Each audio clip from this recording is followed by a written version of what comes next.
नमस्कार, आप देख रहे हैं आज तक। आपके साथ मैं हूं अंजना ओम कश्यप। शाम के 4 बज रहे हैं। वक्त होता है देश के हेल्थ बुलेटिन का। कोरोना के आंकड़ों और रोकथाम से लेकर हर अपडेट बताने का आज से 4 बजे हम तीनों इस बुलेटिन में मिलेंगे और बताएंगे देश का हेल्थ बुलेटिन, क्योंकि सरकार की तरफ से उस हेल्थ बुलेटिन की शायद अब एक तरह से अंत कर दी गई है, लेकिन आज तक ने मोर्चा संभाल लिया। जी हां, मैं यानी रोहित सरदाना आज से आपको हर शाम 4 बजे बताऊंगा गृह मंत्रालय का हर अपडेट। मजदूरों की वापसी से लेकर और मोर्चों पर सरकार ने क्या क्या कदम उठाए। अंजना आपको बताएंगी स्वास्थ्य मंत्रालय का अपडेट, यानी कि देश में हर रोज कोरोना के कितने नए मरीज आए, कितने लोग ठीक होकर वापस अपने घरों को जा पाए। हर शाम 4 बजे हम तीनों आपके सामने इसी तरीके से होंगे। जी, मैं चित्रा त्रिपाठी। हर रोज शाम 4 बजे देश का हेल्थ बुलेटिन आज तक पर आप देखेंगे हमारे साथ, और साथ ही जानेंगे देश की सेहत क्या है। मैं आपको बताऊंगी रिसर्च और वैक्सीन के मोर्चे पर आईसीएमआर क्या कर रहा है। आखिर ये बीमारी कब तक जान छोड़ेगी और वैक्सीन के नतीजे हम सबको कब तक देंगे खुशखबरी।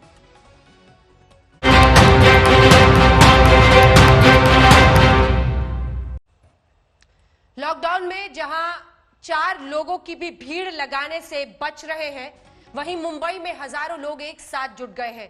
ये सारे लोग घर वापसी की आस लिए यहां पहुंचे थे। लेकिन शुरुआत करेंगे आपको यह आंकड़ा बताते हुए कि आज का दिन कोरोना के खिलाफ संघर्ष में इसलिए महत्वपूर्ण है क्योंकि आज बीमारों का आंकड़ा, कोरोना में संक्रमण का आंकड़ा 1 लाख के पार हो गया है और ये अपने आप में चिंता का सबब बना हुआ है। वहीं मुंबई के बांद्रा स्टेशन से आज बड़ी खबर सामने आई। सुबह हजारों मजदूर जुट गए। सड़कों पर इतनी ज्यादा भीड़ आ गई कि उन्हें संभालना तक मुश्किल हो गया। और बांद्रा स्टेशन से श्रमिक ट्रेन बिहार के लिए जानी थी, जिन लोगों का रजिस्ट्रेशन था उनके साथ बाकी मजदूर भी आ गए और देखते ही देखते वहां पर भीड़ बढ़ती चली गई।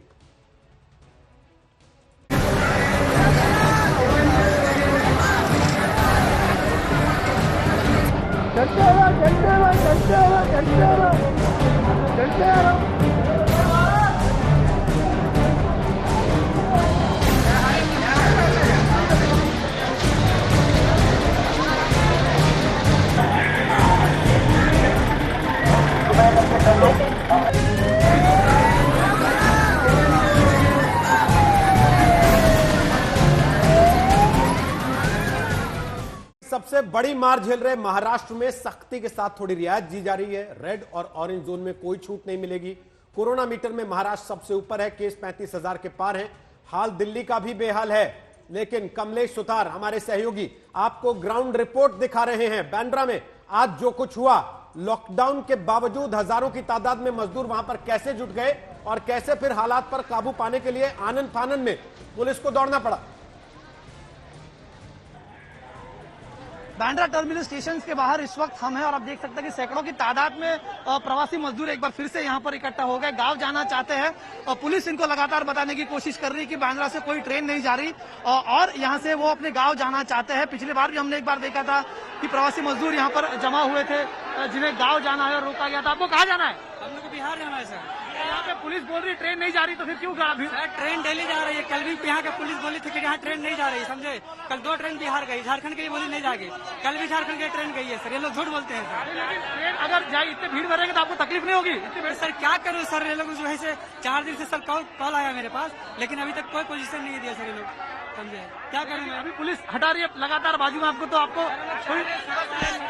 हेलो हम लोग को बताया गया था कि 4 बजे ट्रेन है, लेकिन अब यहाँ पे आ रहे हैं तो अचानक पता चल रहा है कि किसने बताया था ट्रेन है? वहाँ पे पता चला था। किसने बताया था ट्रेन जाने वाली? किसने बताया था आपको? पुलिस वाला बोला था। बताया किसने था आपको ट्रेन जाने वाली है? 7 बजे बिहार की। किसने बताया था? पुलिस वाले सर। पुलिस वाले तो कह रहे ट्रेन नहीं जा रही यहाँ से। मालूम नहीं है सर। फोन आया, हम लोग का फोन आया था सर, तभी हम लोग गाड़ी नहीं मिला। जिससे मैं गाड़ी नहीं जा गाड़ी खड़े हूँ सर, क्या करूँ मैं अभी? तो लोगों को कहीं ना कहीं एक मैसेज दिया गया था, जिस तरह से पिछली बार भी हुआ था कि लोगों को मैसेज देकर बताया गया था कि ट्रेन जाने वाली। इस बार भी लोगों में शायद मैसेज फैलाया गया कि ट्रेन जाने वाली, जिसके चलते यहाँ पर भीड़ जमा हो गई और भीड़ धीरे धीरे यहाँ पर बेकाबू होती हुई आपको नजर आ रही है। लोग सुनने की यहाँ पर किसी भी मूड में नहीं है। गांव जाना चाहते हैं, प्रवासी मजदूर है, कुछ लोग बिहार जाना चाहते हैं, कुछ उत्तर प्रदेश जाना चाहते हैं अपने गांव को। लेकिन सुबह एक मैसेज आया था, ऐसा लोगों का कहना है। मैसेज कहां से आया इनको पता नहीं। पुलिस कह रही है यहाँ से ट्रेन नहीं जा रही, लेकिन बावजूद इसके जमा होकर एक तरह से अफरा तफरी का माहौल यहाँ पर हो रहा है, ऐसे यहाँ पर नजर आ रहा है। कैमरामैन राजू इनामदार के साथ कमलेश सुतार, मुंबई, आज तक। बदइंतजामी का आलम आप देख रहे थे। इन सब के बीच मजदूरों की बेबसी। सवाल ये कि अपने घर वो लौटे तो लौटे कैसे। ग्राउंड जीरो से विद्या हमारी संवाददाता इस वक्त और ज्यादा जानकारी के साथ जुड़ चुकी हैं। विद्या, अभी क्या हालात हैं? सचिन जी, देखिए अभी तो फिलहाल खाली हो गया है। यहाँ पर आप देख लीजिए कि लोग जो हैं एक भी यहाँ पे नजर नहीं आ रहे हैं। सब लोगों को खाली कर दिया गया है। इस वक्त आप देख लीजिए पूरा ये रास्ता जो है वो खाली है और यहाँ पर मुंबई पुलिस ने भरसक कोशिश करने के बाद अभी भी देख लीजिए मुंबई पुलिस के अधिकारी यहाँ तैनात हैं। कोशिश यही की जा रही है कि लोग इकट्ठे नहीं हो और जो आसपास के जो स्लम हैं, जो ये आसपास गरीब नगर और ये कई सारे यहाँ पे स्लम्स हैं, यहाँ से लोग, ये जो दीवार आप मेरे पीछे देख रहे हैं ये रेलवे की दीवार है। ये कई जगहों पे टूटी हुई है और अंदर से लोग स्लम से आके सीधे बांद्रा टर्मिनस पर ही आते हैं। तो अचानक जब कई सारे लोग यहाँ इकट्ठे हो गए तो मुंबई पुलिस ने भरसक कोशिश की कि इन्हें यहाँ से निकाले, लेकिन आखिरकार उन्हें लाठीचार्ज करना पड़ा। लाठीचार्ज जब हुआ तो पथराव हुआ दूसरी तरफ से और उसके बाद यहाँ पर अब जाके स्थिति नियंत्रण में आ गई है। जी विद्या, शुक्रिया आपका इस तमाम जानकारी के लिए। परिस्थिति आप जाकर वहां काबू में आई है, लेकिन कमोवेश देश के कई राज्यों में इस तरह की तस्वीरें सभी को परेशान कर रही हैं और सबसे बड़ी मार झेल रहे महाराष्ट्र की तस्वीर हम आपको दिखा रहे थे। सख्ती के साथ यहां रियायतें दी जा रही हैं, इसकी शुरुआत हो गई है। रेड ऑरेंज जोन में कोई छूट यहां नहीं दी जा रही है। कोरोना मीटर में महाराष्ट्र सबसे ऊपर है। केस 35,000 के पार पहुंच गए हैं। हाल ही हम आपको यह भी कह दें कि दिल्ली में भी हाल लगभग इसी तरह का बेहाली का पसरा हुआ है।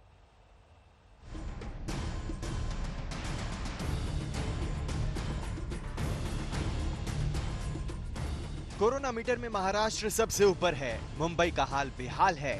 हर रोज मामले आसमान छू रहे हैं। अब तो महाराष्ट्र में ही कोरोना के कुल मामले 35,000 के पार पहुंच गए।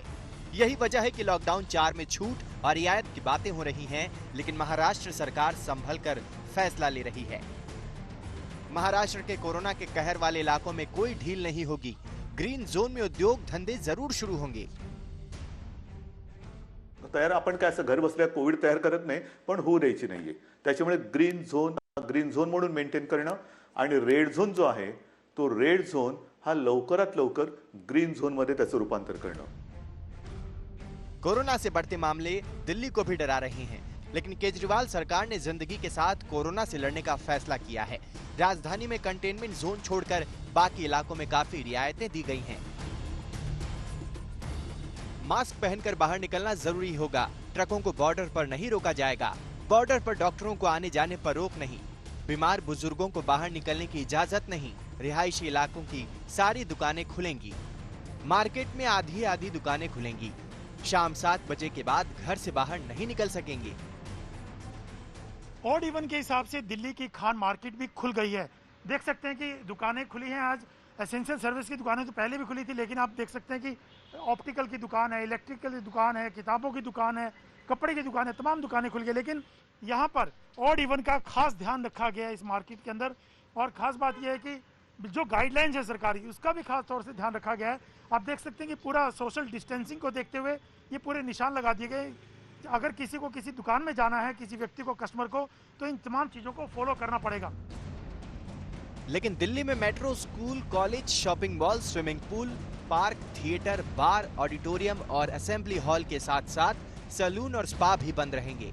इनको खोलने की इजाजत नहीं है। इसके अलावा धार्मिक स्थल भी बंद रखने का फैसला किया गया है। मुंबई से मुस्तफा शेख, दिल्ली से पंकज जैन के साथ आज तक ब्यूरो। तो तस्वीरें सब कुछ कह रहे हैं कैसे कोरोना की महामारी महाराष्ट्र से लेकर दिल्ली, गुजरात हर जगह पड़ रही है भारी। लेकिन अब आपको दिखाते हैं आंकड़े क्या कह रहे हैं। जी हां, आंकड़ों के नजरिए से आज हिंदुस्तान में 1 लाख कोरोना का संक्रमण पहुंच चुका है। हम आपको दिखाते हैं कोरोना केस 1 लाख के पार कैसे हुआ। 1 से 20,000 पहुंचने में कुल 83 दिन, 20 से 40,000 11 दिन, 40 से 60,000 होने में 7 दिन, 60 से 80,000 होने में 5 और 80 से 1 लाख होने में 4 दिन। यानी ये साफ बता रहा है कि शुरुआती दौर में कितनी धीमी रफ्तार थी, लेकिन उसके बाद आंकड़ा बहुत तेजी से बढ़ने लगा। पहला केस 30 जनवरी को आया था, 19 मई को 1 लाख यानी 109 दिन में 1 लाख केस हिंदुस्तान में हुए हैं। लेकिन जो आंकड़ा इससे पहले हमने आपको दिखाया वो बहुत मायने रखता है। शुरू के 20,000 पहुंचने में 83 दिन लगे थे, लेकिन उसके बाद रफ्तार बहुत तेजी से संक्रमण का बढ़ रहा है, जिसका खतरा है और इसी से बचना है, क्योंकि अब जबकि लॉकडाउन 4 में इतनी छूट दी जा रही है। कैसे 1 लाख का यह आंकड़ा पहुंचा, इस बार चार्ट के जरिए आप उसको समझ सकते हैं। लेकिन हिंदुस्तान के सामने अब सबसे बड़ी चुनौती यही है कि 1 लाख तक का संक्रमण पहुंचने के बाद अब जबकि हम ढील दे रहे हैं, ये आंकड़े और भी बढ़ सकते हैं। क्या उसके लिए हम तैयार हैं? क्या टेस्टिंग को लेकर हम तमाम जो कोशिशें पहले से कर रहे हैं वो उस मकाम तक पहुंचेगा कि सही तस्वीर देश के सामने आए? ये महत्वपूर्ण जानकारी अंजना ने दी है। देखिए, देश का हेल्थ बुलेटिन बताने की हमारी ये कोशिश है और इसके जरिए जाने जब लॉकडाउन था पूरे देश में, उस दौरान आंकड़े अगर इतने तेजी से बढ़े और 1 लाख को आंकड़ा पार कर चुका है तो आगे स्थिति और ज्यादा कितनी भयावह होगी। लेकिन अब आगे बढ़ते हुए जरा विश्व के हिसाब से अपने देश की तुलना हम करते हैं। विश्व में किस तरह की स्थिति रही है? 1 लाख से ज्यादा केस वाले कौन कौन से देश हैं? अमेरिका सबसे ज्यादा बेहाल और बदहाल इस वक्त, चाहे संक्रमित मरीजों की तादाद हो या फिर वहां पर मौत का आंकड़ा हो। उसके बाद रूस की बारी आती है, ब्राजील की, यूके की और हिंदुस्तान की स्थिति क्या है? सबसे नीचे आप देख रहे हैं स्पेन, इटली, फ्रांस, जर्मनी। ये तमाम वो मुल्क हैं जो इस वक्त बदहाली के उस आलम से गुजर रहे हैं जहां के बारे में सोच पाना भी अपने आप में कई परेशानियों को जन्म दे देता है। लेकिन हिंदुस्तान में जो 1 लाख बढ़ते हुए आंकड़े हैं, अब जब 1 लाख को क्रॉस कर चुका है तो आगे हम इससे कैसे बचे, ये अपने आप में बड़ा सवाल है। टर्की और ईरान का भी आंकड़ा हम आपको दिखा रहे हैं और ये विश्व की वो बड़ी तस्वीर है जिसके जरिए ये बताने की कोशिश की जा रही है कि दरअसल कोरोना ने कोई भी एक ऐसा मुल्क नहीं बचा जिसको परेशान करके नहीं रखा हो। और इसी वजह से जो विकसित देश हैं उनके मुकाबले हिंदुस्तान कहां पर खड़ा हुआ है और अब हमें उन देशों से सीखकर अपनी स्थिति को कैसे बेहतर करनी है, ये भी अपने आप में देखना होगा। रोहित, अभी तक तो भारत इस तुलनात्मक अध्ययन से खुश हो सकता है कि 100 से 1 लाख तक आंकड़ा भारत का पहुंचने में 64 दिन लगे हैं, जबकि अमेरिका में यह आंकड़ा 25 दिन में पहुंच गया था, स्पेन में 30 दिन लगे थे, जर्मनी में 35 दिन लगे थे और ब्रिटेन में 42 दिन लगे थे। लेकिन अब जब यह कह दिया गया कि लॉकडाउन 4 के साथ साथ रियायतें भी होंगी, इसका मतलब अब जिम्मेदारी लोगों पर खुद से बढ़ेगी। लेकिन चिंता का विषय यह भी है कि आंकड़े जैसे जैसे बढ़ रहे हैं, भारत का टेस्ट का नंबर अब छोटा दिखाई पड़ने लगा है। 0.1% ही टेस्ट भारत में अभी तक हो रहे हैं और आंकड़े इसलिए डराने लगे। कोरोना के कुल मामले 1 लाख के पार, 24 घंटे में एक बार फिर कोरोना से बीमारों की तादाद करीब करीब 5000 बढ़ गई। बदले लॉकडाउन में जहां जिंदगी को रफ्तार दी जा रही है, ऐसे में कोरोना की बढ़ती रफ्तार ने चिंता को बढ़ाया। हम दिखाते हैं कुछ ग्राफिक्स आपको जिससे आप समझ सकें कि दुनिया में कितने देश 1 लाख के कोरोना क्लब में शामिल हो चुके हैं।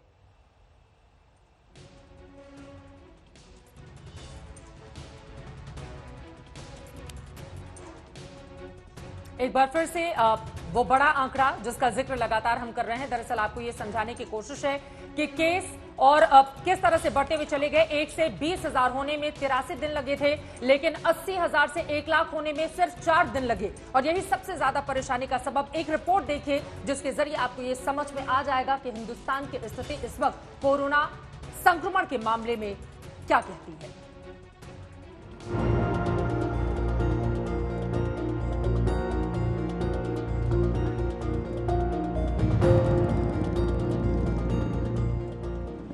लॉकडाउन 4 नए अंदाज, नए कलेवर के साथ शुरू हो गया।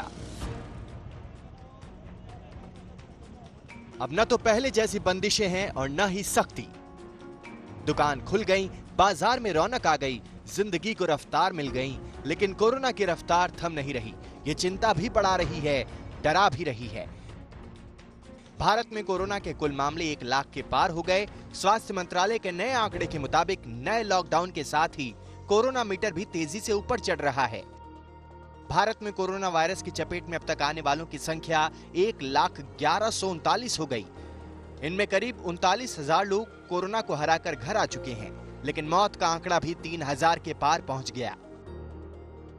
24 घंटे में कोरोना के मामले पर गौर करें तो एक बार फिर इनमें करीब 5,000 का इजाफा हुआ। अच्छी बात यह है कि एक दिन में 2300 से ज्यादा मरीज ठीक भी हुए, लेकिन इसी दौरान 134 लोग कोरोना की जंग हार भी गए। महाराष्ट्र अब भी कोरोना से प्रभावित राज्यों में सबसे ऊपर है। जहां कुल केस 35,000 के पार पहुंच गए। इनमें 84,000 से ज्यादा ठीक भी हुए, लेकिन 12 से ज्यादा लोगों की कोरोना ने जान भी ले ली। मुंबई में कोरोना का आतंक बना हुआ है। मुंबई में इसकी रफ्तार न सिर्फ हैरान कर रही है, बल्कि खौफ भी पैदा करने लगी है। मुंबई में एक दिन में ही कोरोना के 1185 नए मरीज सामने आए। इसे मिलाकर अब मुंबई में कोरोना केस की संख्या 21,000 पार कर गई है। मुंबई देश का अकेला शहर है जहां कोरोना के इतने केस हैं। मुंबई में अब कोरोना ने 750 लोगों की जान ले ली है। मुंबई के झुग्गी झोपड़ी इलाके धारावी में बड़े तनाव का सबब बना हुआ है। यहाँ लगातार कोरोना की घुसपैठ बढ़ रही है। कोरोना के बढ़ते मामले को देखते हुए 5 जोन में सीआईएसएफ की कंपनियां तैनात करने का फैसला लिया गया। जिन इलाकों में सीआईएसएफ की तैनाती की जा रही है वो हैं जोन 1, 3, 5, 6 और 9। इनमें कोलाबा से लेकर धारावी तक के इलाके शामिल हैं। महाराष्ट्र में कोविड-19 पॉजिटिव केसेस अब 35,000 के पार हो चुके हैं। मंडे इवनिंग को जो बुलेटिन रिलीज की गई उसके तहत 35,058 कुल केसेस अभी तक कोविड-19 के महाराष्ट्र में दर्ज किए गए हैं। 2033 नए केस पिछले 24 घंटे में महाराष्ट्र में पाए गए, जिसमें से 1185 केसेस केवल मुंबई के थे। मुंबई के कुल कोविड-19 पॉजिटिव केसेस अब 21,033 हैं। राजधानी दिल्ली में भी कोरोना की रफ्तार बनी हुई है। यहाँ अब कोरोना के कुल मामले 10,000 से ज्यादा हो गए। इनमें करीब आधे ठीक भी हुए हैं। दिल्ली सरकार ने जिंदगी की रफ्तार के साथ कोरोना से दो हाथ करने का मन बनाया है, यानी जान भी जहान भी।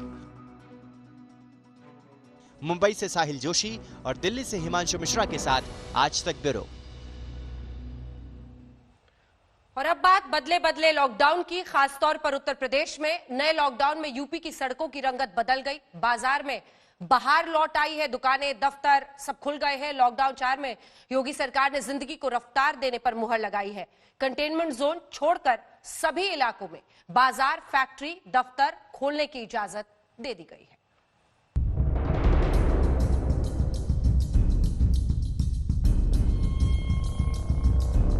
यूपी में लॉकडाउन 4 की तस्वीरें दिखने लगी। नई गाइडलाइंस के बाद राजधानी लखनऊ में रौनक लौट आई। दुकानें खुल गईं, बाजार सज गया, सड़कें सुबह से ही गुलजार हो गईं। योगी सरकार ने सोशल डिस्टेंसिंग के साथ कंटेनमेंट जोन के बाहर बाजार, दफ्तर और फैक्ट्रियों को भी खोलने की इजाजत दे दी। रेहड़ी पटरी वालों को भी हरी झंडी मिल गई। मुख्य सब्जी मंडी भी सुबह 4 बजे से शाम 7 बजे तक खुलेंगी। बस शहरों में लगने वाले साप्ताहिक बाजार पर पाबंदी जरूर बनी रहेगी।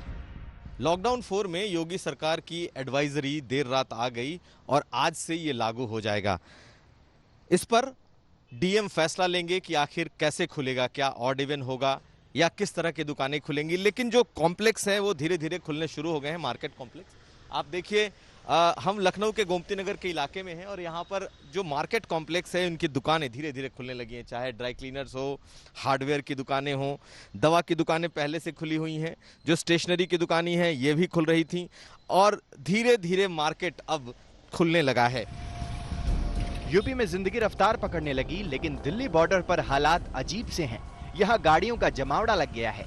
बिना पास अब भी दिल्ली आने जाने वालों को सीमा पार करने की इजाजत नहीं है। योगी सरकार ने देर रात लॉकडाउन 4 की गाइडलाइंस जारी कर दी। दिल्ली नोएडा और दिल्ली गाजियाबाद बॉर्डर पहले की तरह खोलने की अनुमति भी दे दी, लेकिन नोएडा के हाकिम अब भी यथास्थिति बनाए रखने की बात कर रहे हैं। नए दिशा निर्देश के मुताबिक यूपी से पड़ोसी राज्यों में आने जाने पर अब सिर्फ शाम 7 बजे से सुबह 7 बजे तक ही पाबंदी रहेगी। कार में ड्राइवर के अलावा 2 लोग ही बैठ सकेंगे। एक ही परिवार के होने पर 2 बच्चों को भी इजाजत होगी। दोपहिया वाहन पर अकेले जाने की ही इजाजत है। महिला जरूर पीछे बैठ सकती है। सामान ढुलाई में लगी सभी गाड़ियों को ग्रीन सिग्नल मिल गया। बस सेवा के लिए आदेश अलग से जारी होंगे।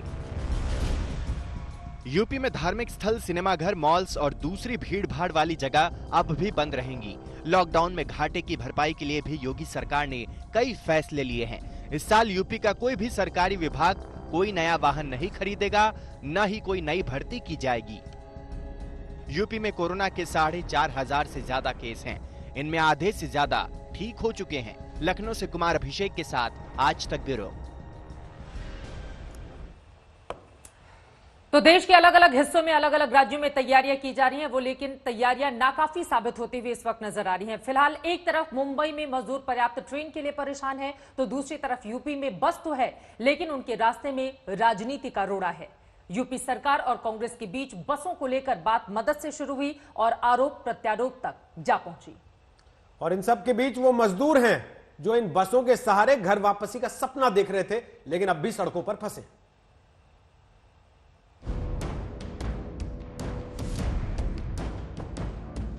आदरणीय मुख्यमंत्री जी, मैं आपसे निवेदन करना चाहती हूँ, ये राजनीति का समय नहीं है।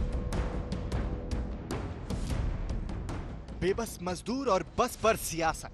यूपी में कुछ ऐसा ही चल रहा है।